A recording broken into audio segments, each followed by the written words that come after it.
రాష్ట్ర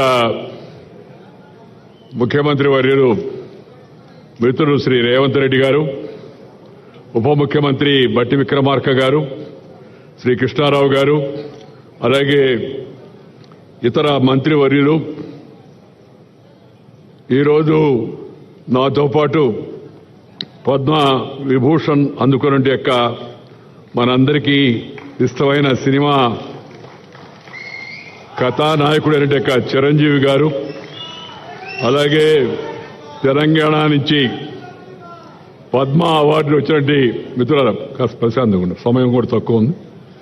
పద్మ అవార్డులు వచ్చినట్టు యొక్క పెద్దలు వివిధ రంగాల్లో వాళ్ళ ప్రతిభను గుర్తించి ఈరోజు పద్మ అవార్డు వాళ్ళకు వచ్చింది. నేను ముఖ్యంగా అవార్డులు సన్మానాలు అవి పెద్దగా జీవితంలో తీసుకోను కూడా. కానీ ప్రధానమంత్రి గారు ఈ పద్మ అవార్డు ఈ స్థాయిలో మీకు ఇస్తున్నామని చెప్పిన తర్వాత నేను ఆయన మీద గౌరవంతో కాదనలేకపోయాను. ఒక సామాన్య రైతు కుటుంబంలో పుట్టి 4 కిలోమీటర్లు నడిచి స్కూలుకు వెళ్ళి తెలుగు మీడియంలో చదువుకొని అంచెలంచెలుగా ఆ స్థాయికి వెళ్ళిన నాకు కేంద్ర ప్రభుత్వం ఆ గౌరవాన్ని ఇచ్చింది అవుతుందో దానికి నేను కేంద్ర ప్రభుత్వానికి ధన్యవాదాలు చెప్తున్నా, వినమ్రంగా ఆ అవార్డును స్వీకరిస్తున్నానని చెప్పాను ఆ రోజు. ఈరోజు రాష్ట్ర ముఖ్యమంత్రి శ్రీ రేవంత్ రెడ్డి గారిని నేను అభినందిస్తున్నాను. ఎందుకంటే ఒక మంచి ప్రతిభ ఉన్న వ్యక్తులను గుర్తించి కేంద్రం వాళ్ళకి పద్మ పురస్కారాలు ఇవ్వడం ఒక ఎత్తు అయితే, అలాంటి పురస్కారాలు అందుకున్న వారిని, మన తెలుగు వారిని ఈ రాష్ట్రంలో పిలిచి సన్మానించాలని చెప్పని అనుకోవడం అవుతుందో ఇది మంచి సాంప్రదాయం అని చెప్పని నేను భావిస్తున్నా. సాంప్రదాయానికి నాంది పలికిన రేవంత్ రెడ్డి గారిని హృదయపూర్వకంగా అభినందిస్తున్నా. నాకన్నా చిన్నవాడు కాబట్టి ఆశీర్వదిస్తూ ఉన్నాను. శ్రీ రేవంత్ రెడ్డి నాకు చిన్నప్పటి నుంచి తెలుసు. చైతన్యశీలి, ఉత్సాహవంతుడైన యువకుడు. అలాంటి వారికి రాష్ట్ర ముఖ్యమంత్రిగా అవకాశం వచ్చింది. ఆయన హయాంలో మరిన్ని మంచి పనులు జరగాలని, తెలంగాణ యొక్క సర్వతోముఖ అభివృద్ధికి ఆయన పూర్తిగా కృషి చేస్తారని నమ్మకం నాకుంది. దానికి ప్రజల యొక్క ఆశీస్సులు కూడా ఉంటాయని చెప్పని నేను భావిస్తూ ఉన్నాను. ఈరోజు ఈ పద్మ అవార్డులు ఇచ్చిన వాళ్ళని మీరు గమనించండి. మనం చిన్నప్పటి నుంచి చూస్తూ ఉన్నాం పద్మ అవార్డులు. కానీ ఇలాంటి పరిస్థితి ఇంతకుముందు పెద్దగా రాలా మనకి. పద్మ విభూషణ్ వచ్చిన వాళ్ళ గురించి నేను మాట్లాడడం లేదు. పద్మ అవార్డులు వచ్చిన వాళ్ళు ఎవరుతున్నారో వాళ్ళ గురించి. ఎందుకంటే మట్టిలో మాణిక్యాలను ఆ వాసన పట్టి గుర్తించి బయటకు తీసినట్టుగా ఈ మహానుభావులను, మహా వ్యక్తులను కేంద్ర ప్రభుత్వం నరేంద్ర మోడీ గారు వారికి గుర్తించి పద్మ అవార్డు ఇవ్వడం ఒక కొత్త సాంప్రదాయం. ఏంటంటే రికగ్నైజింగ్ ది అన్రికగ్నైజ్డ్, గుర్తింపు పొందని యొక్క వ్యక్తులకు గుర్తింపునివ్వడం అనే కార్యక్రమం కింద ఈ మంచి సాంప్రదాయాన్ని చేపట్టారు.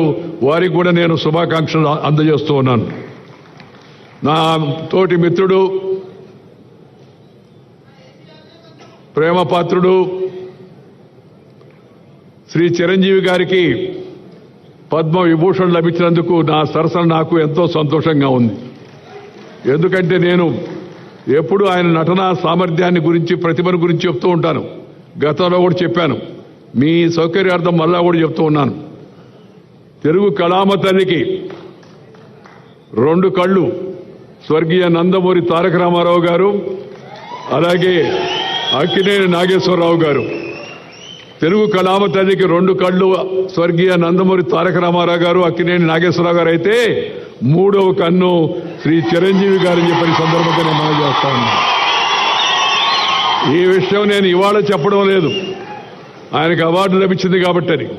చాలా కాలం కింద విజయవాడలో ఈ విషయాన్ని చెప్పాను. ఎందుకంటే ఆయనలో ఉన్న ప్రతిభను నేను గుర్తించాను కాబట్టి, నాకు నచ్చింది కాబట్టి, జనం మెచ్చింది కాబట్టి ఆ విషయాన్ని చెప్పడం జరిగింది.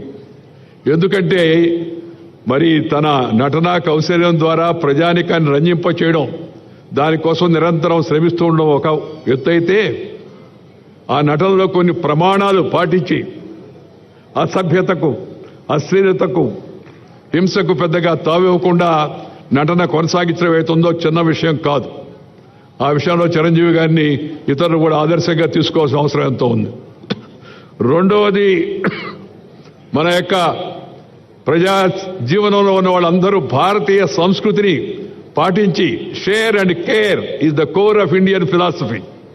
ఆదికాలం నుంచి, వేదకాలం నుంచి, పుణ్యకాలం నుంచి, పురాణకాలం నుంచి మన పూర్వీకులు అనుభవించి రంగరించి మనకు మేళవించి మనకు అందించిన వారసత్వం అయితే ఉందా భారతీయత, నువ్వు పెంచుకో, ఇతరులతో పంచుకో, పంచుకో. ఈ షేర్ అండ్ కేర్ అనేది మన పెద్దలు మనకు అందించినట్టు పెద్ద గొప్ప నానుడి. దాన్ని వారు జీవితంలో ఆచరిస్తూ పెద్ద నటుడుగా పేరు వచ్చినా, రాజకీయాల్లో అవకాశం వచ్చి పైకి వెళ్ళినా, మరి కింద జనానికి, సామాన్య జనానికి మేలు చేయాలనే ఉద్దేశంతో ఆ బ్లడ్ బ్యాంక్ కార్యక్రమాన్ని చేపట్టి దాన్ని కరోనా సమయం ఆ తర్వాత కూడా నిరంతరం కొనసాగించడం అవుతుందో ఇది చాలా చాలా అభినందించిన విషయం అని మీ అందరూ కూడా మనం చేస్తున్నాను. అందుకని సహజంగా వారికి ఈ అవార్డు వచ్చిందని తెలిస్తే నాకు చాలా సంతోషం వేసింది. మిత్రులారా, నేను పెద్దగా ప్రసంగించాను, సమయం కూడా చాలా ఎక్కువైంది, కాలాతీతమైంది.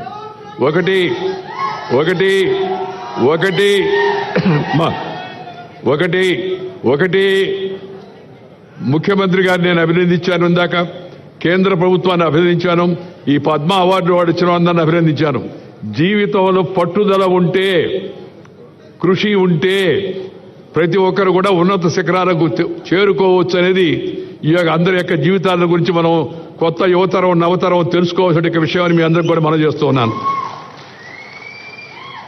కృషి, అందువల్ల ప్రతి ఒక్కరికి జీవితంలో క్రమశిక్షణ, సమయ పాలన, మాట తప్పకుండా ఉండడం, నీతి నిజాయితీ, ఇతరులతో తనకు వచ్చిన దాన్ని పంచుకోవడం అవుతుందో అలవాటు చేసుకుంటే తప్పనిసరిగా జీవితంలో యువతరం కూడా పైకి వస్తారని చెప్పని నేను ఈ సభలో ఉన్న యువకులకే కాకుండా రాష్ట్రంలో ఉన్న యువకులందరూ కూడా నేను ఈ సందర్భంగానే మనవి చేస్తా ఉన్నాను. అలాంటి అవకాశం వస్తుందంటే ప్రయత్నం చేస్తే వస్తుంది. మనం ఇష్టపడిన పనిని కష్టపడి చేస్తే నష్టపడేది లేదు అనేది నా యొక్క భావన. ఇష్టపడిన పనిని కష్టపడి చేస్తే నష్టపడేది లేదని. ఈ వయసులో కూడా ఇలా ఉత్సాహంగా ఉండి ఇంత ఉరకరెత్తిచ్చేట్టుగా నటన చేయడం అంటే చిన్న విషయంగా, దాని వెనక ఎంత శ్రమ ఉందో, రోజు ఎంత బాధలు పడుతుంటారో, ఎంత ఇబ్బంది పడుతూ ఉంటారో నటులు మనం అర్థం చేసుకోవచ్చు. బట్ శ్రమ, ఆ శ్రమ అది ఇష్టపడిన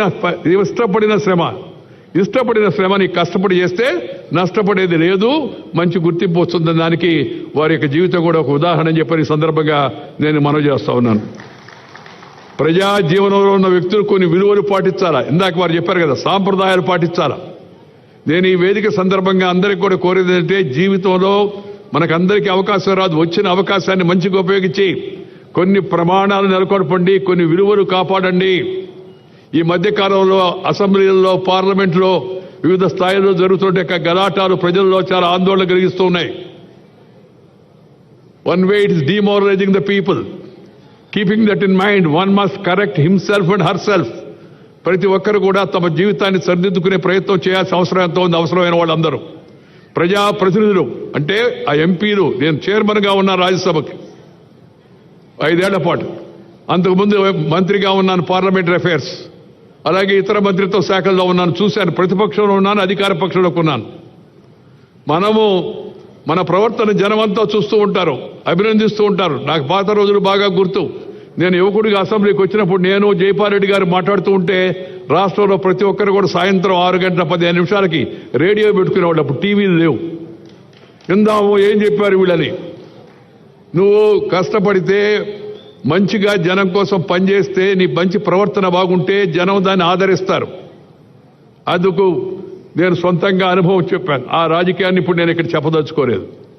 కానీ ఒక విషయం గమనించాలి, ఇప్పుడు ఇవాళ రాజకీయాల్లో ప్రమాణాలు తగ్గిపోతున్నాయి, జనానికి ఆందోళనగా ఉంది. శాసనసభలో, పార్లమెంట్లో ప్రమాణాలు తగ్గిపోతున్నాయి, ప్రజల యొక్క ప్రజా జీవనంలో ప్రమాణాలు తగ్గిపోతున్నాయి. అధికారుల స్థాయిలో, అనధికారుల స్థాయిలో ఈ ప్రమాణాలను మళ్ళా తిరిగి సరిదిద్దాల్సిన కర్తవ్యం మన అందరిపైన ఉందని చెప్పని ఈ శుభ సందర్భంగా నేను అందరికి కూడా మనవి చేస్తా ఉన్నాను. ఆ మధ్య కొందరు అడిగారు ఒక మీటింగ్లో నన్ను, సోదరీమణులు, సార్ భలే భయంకరంగా ఉంది సార్ పరిస్థితి, ఏముందమ్మా అంటే, అది వినాలంటేనే మీరు టీవీ పెడితే, రేడియో పెడితే చూద్దామంటే అది పెడితే ఆ మాటలు బూతులు మాట్లాడుతూ ఉన్నారు సార్ ఎమ్మెల్యేలు అని చెప్పారు. నేను చెప్పానమ్మా దానికి సమాధానం మీ చేతిలో ఉందని.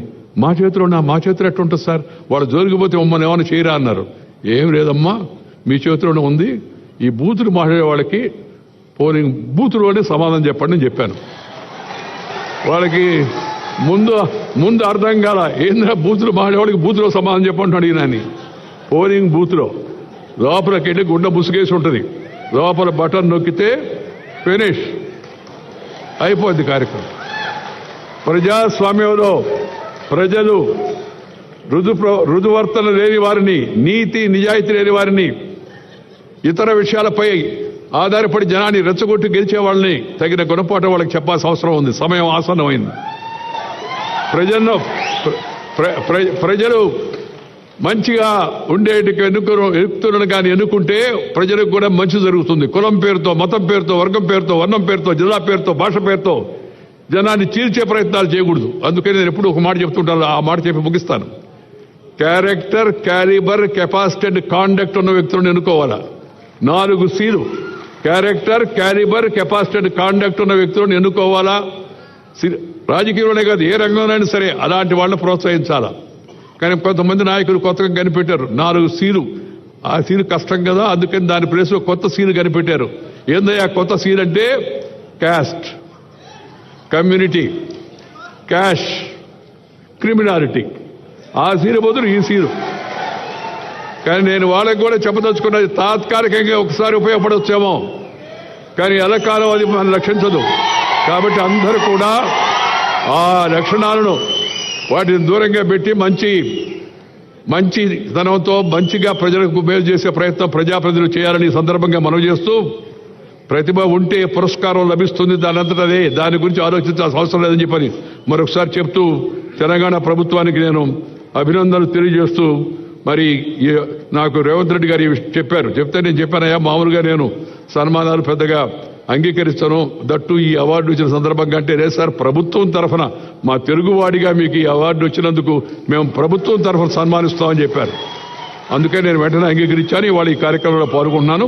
మీ అందరి యొక్క అభిమానానికి హృదయపూర్వకమైన ధన్యవాదాలు తెలియజేస్తూ మీద సెలవు తీసుకొని నమస్కారం. జై హింద్.